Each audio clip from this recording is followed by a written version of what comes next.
नमस्कार साथियों, स्वागत है आपका the hidden thread Sharad channel में। तो बात करते हैं रामायण में शूर्पणखा का नाम आते ही लोग उसे राक्षसी कहकर नकार देते हैं। पर क्या कभी आपने यह सोचा है कि उसकी कहानी हमें उस युग की स्त्रियों की स्थिति के बारे में बताती है? क्या वह सिर्फ खलनायिका थी या समाज की एक दबाई हुई आवाज?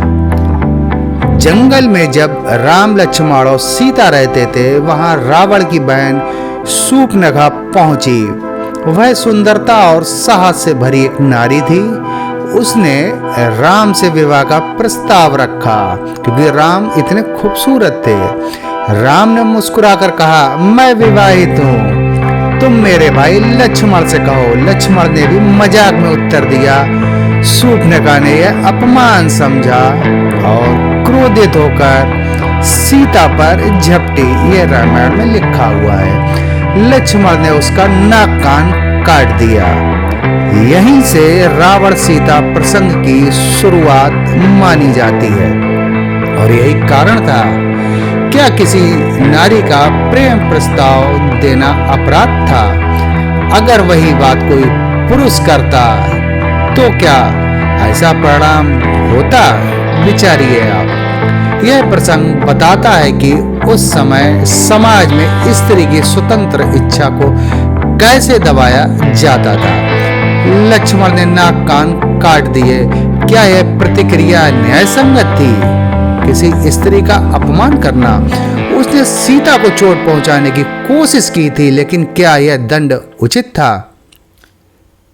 यह प्रसंग दर्शाता है कि क्रोध में हिंसा कितनी आसानी से धार्मिकता के आवरण में ढक दी जाती है।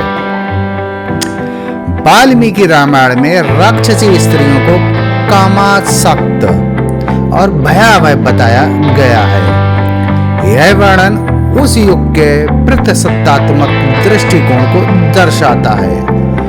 शूर्पणखा को सुंदरता, स्वतंत्रता और इच्छा शक्ति के कारण खतरनाक बताया गया क्योंकि उसने अपना प्यार यानी प्रपोज कर दिया।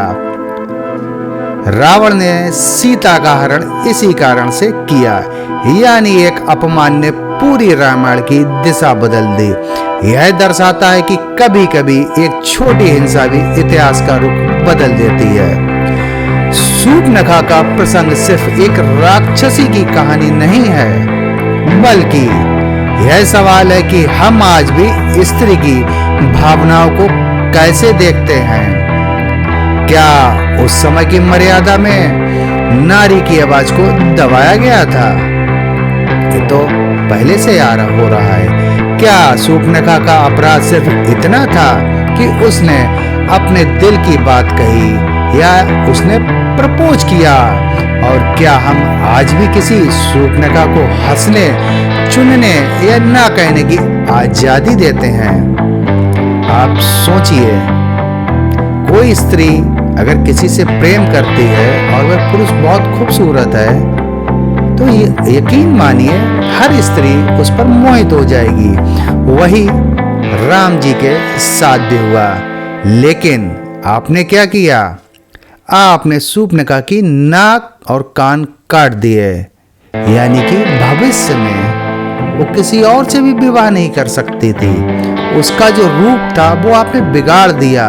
बात क्या थी कि उसने सिर्फ अपने मन की बात, अपने मन का प्रेम आपसे कहा। और सोचिए, क्या ऐसा पहले नहीं होता था कि राजा एक नहीं अनेकों विवाह करते थे? क्या भीम ने राक्षसी से विवाह नहीं किया? अगर आपको मेरा ये वीडियो पसंद आया हो तो इसको लाइक करिएगा, शेयर करिएगा। तो मिलते हैं अगले एक नए रहस्य के साथ। धन्यवाद।